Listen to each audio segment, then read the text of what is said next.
Money for Quebec, a slap for the West. I'm Brian Lilly with the Rebel.media.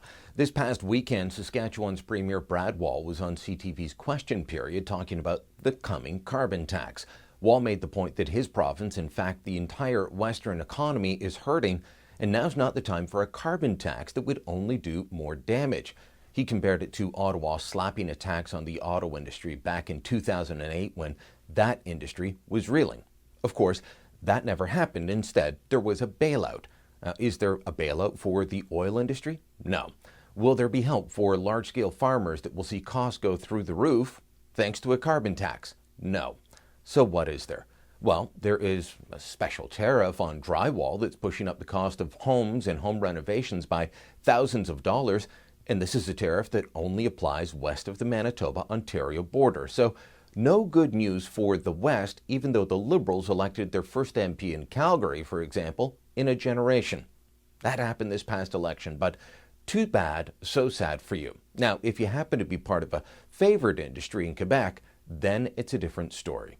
Navdeep Bains, the Minister in charge of Industry and Innovation, has just made an announcement of $54 million going towards a consortium of private sector companies and a few academic institutions to research how to make planes greener. You'll never guess which company is heading up this consortium. Let me read to you from the news release, but you've probably already guessed.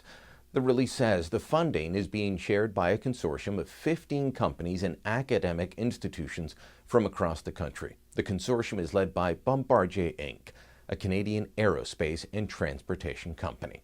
That's right, Bombardier.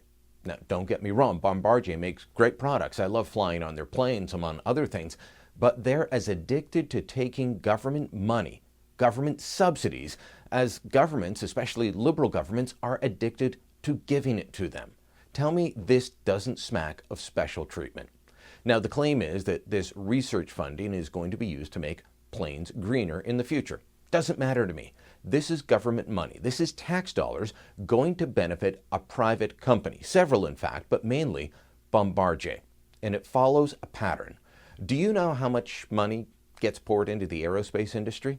It's in the millions upon millions of dollars. Doesn't matter which party's in power, the money still flows. Under the Conservatives, CAE of Montreal got $300 million. Pratt & Whitney from Montreal's South Shore, they got $250 million. But Western Canada gets a carbon tax, a tariff on drywall, and the back of the hand.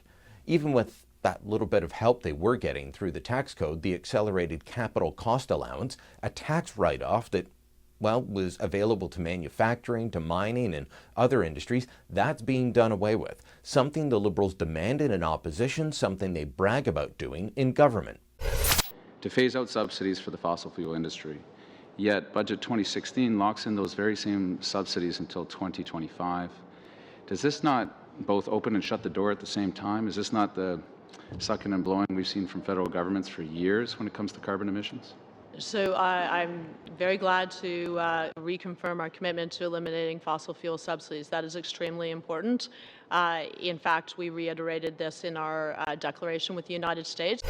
But the subsidies to the favored companies, to the favored industries, the favored places as well, that all continues. Maybe it's time for Alberta and Saskatchewan to change their names. They could go with Quebec West, or that would be Quebec Ouest en français. Or maybe they could call themselves Bombardierville.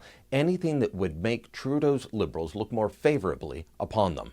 We can expect more announcements like this. In fact, there was another $4.5 million handed out in Quebec City at the same time today. We can also expect a growing Western resentment to a Liberal government that promised change, but is really just bringing back the worst of Pierre Trudeau's national energy program and his high-handed ways.